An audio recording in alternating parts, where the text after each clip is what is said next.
नमस्कार साथियों। बात करें यदि कुंडली में बिजनेस कम्युनिकेशन, हमारा जो व्यापारिक वार्तालाप है उसके साथ किसी भी व्यक्ति के साथ कितना बढ़िया रहेगा। हम सबसे पहले अपने बिजनेस को खड़ा करने के लिए पहले किसी भी प्रकार का किसी व्यक्ति के साथ हम ईमेल और या टेलीफोनिक कन्वर्सेशन करते हैं तो उसमें सबसे पहले आता है तीसरा भाव। उसके बाद अगर हमें ठीक लगता है हम उसके साथ आमने सामने मीटिंग करते हैं, उसमें आता है सातवां भाव।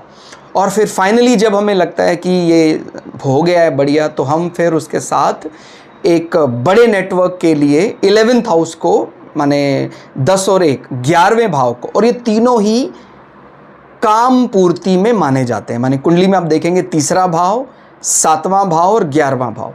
तो अगर आपको बिजनेस कम्युनिकेशन इसका पूरा लाभ चाहिए तो तीनों भाव आपके चार्ट में बली होने चाहिए।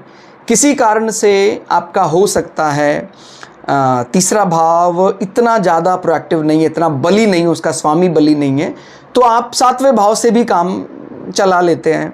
11वां भाव बली है तो आप उससे नहीं, क्योंकि फाइनली जो आपको उससे शुद्ध लाभ देगा, फाइनली जो आपका बहुत बड़ा बिजनेस नेटवर्क खड़ा करेगा, वो 11वां भाव है।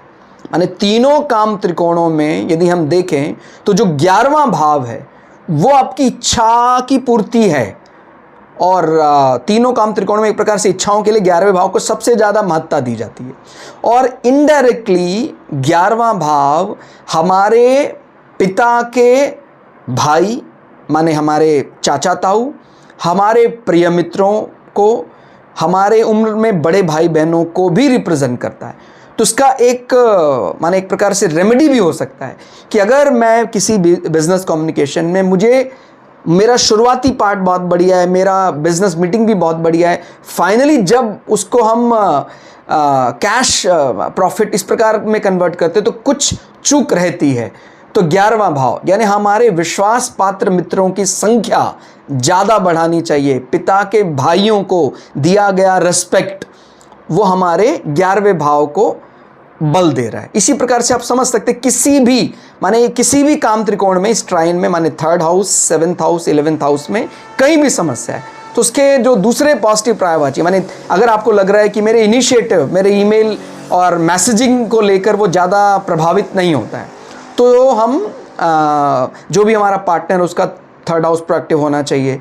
हम अपने छोटों को बहुत स्नेह दें, हम अपने नेबर को बहुत रिस्पेक्ट करें। और 7वां भाव में अगर कुछ कमी लग रही है तो हमारा स्पाउस, हमारी धर्म पत्नी, हमारे और किसी लेडी के लिए तो उसके धर्म पति, वो उस प्रकार से अच्छा अगर